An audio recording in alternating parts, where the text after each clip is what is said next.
ಮಂಗಳೂರಿನ ಜಿಲ್ಲಾಧಿಕಾರಿ ಕಚೇರಿ ಸಭಾಂಗಣದಲ್ಲಿ ಕರ್ನಾಟಕ ವಿದ್ಯುಚ್ಛಕ್ತಿ ನಿಯಂತ್ರಣ ಆಯೋಗ ನೇತೃತ್ವದಲ್ಲಿ ಸಾರ್ವಜನಿಕರ ಕುಂದುಕೊರತೆ ಹಾಗೂ ವಿಚಾರಣೆ ನಡೆಯಿತು. ವಿದ್ಯುತ್ ದರ ಪರಿಷ್ಕರಣೆಯ ಬಗ್ಗೆ ಸಾರ್ವಜನಿಕ ವಿಚಾರಣೆ ಕುರಿತು ಮಂಗಳೂರಿನ ಜಿಲ್ಲಾಧಿಕಾರಿ ಕಚೇರಿ ಸಭಾಂಗಣದಲ್ಲಿ ಕರ್ನಾಟಕ ವಿದ್ಯುತ್ ಶಕ್ತಿ ನಿಯಂತ್ರಣ ಆಯೋಗದ ಅಧ್ಯಕ್ಷ ಎಂಕೆ ಶಂಕರಲಿಂಗೇಗೌಡ ನೇತೃತ್ವದಲ್ಲಿ ಸಭೆ ನಡೆಯಿತು. ಸಭೆಯಲ್ಲಿ ವಿವಿಧ ಭಾಗದಿಂದ ಆಗಮಿಸಿ ಸಮಸ್ಯೆಗಳನ್ನು ಮಂಡಿಸಿದ್ರು.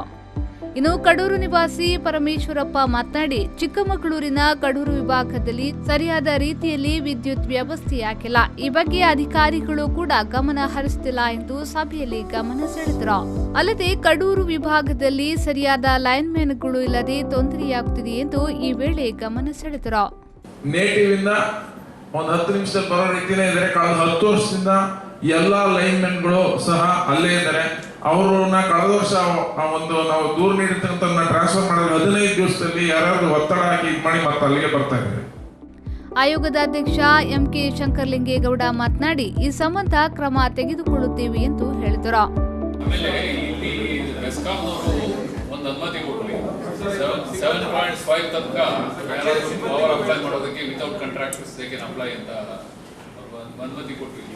ನೀವು ತಗೊಳ್ಳಿ, ಯು ಆಲ್ಸೋ ಡೂ ದಟ್. ಆಗಲೇ ಇನ್ಫ್ಯಾಕ್ಟ್ ಈ ಕಾಂಟ್ರಾಕ್ಟರ್ಸ್ ವಿಚಾರ ಮೊದಲೊಬ್ರು ಪ್ರತಿ ವರ್ಷ ರೈಸ್ ಮಾಡ್ತಾರೆ, ಅವರು ಈ ವರ್ಷ ಬಂದಿದ್ದಾರೆ. ಸಭೆಯಲ್ಲಿ ಆಯೋಗದ ಸದಸ್ಯರಾದ ಡಿಬಿ ಮಣಿಬಲ್, ರಾಜು ಎಚ್ಡಿ, ಅರುಣಕುಮಾರ್ ಮತ್ತಿತರರು ಉಪಸ್ಥಿತರಿದ್ದರು. ನಾಗೇಶ್ ಕಾವೂರು, ವಿ4 ನ್ಯೂಸ್ 24/7 ಮಂಗಳೂರು.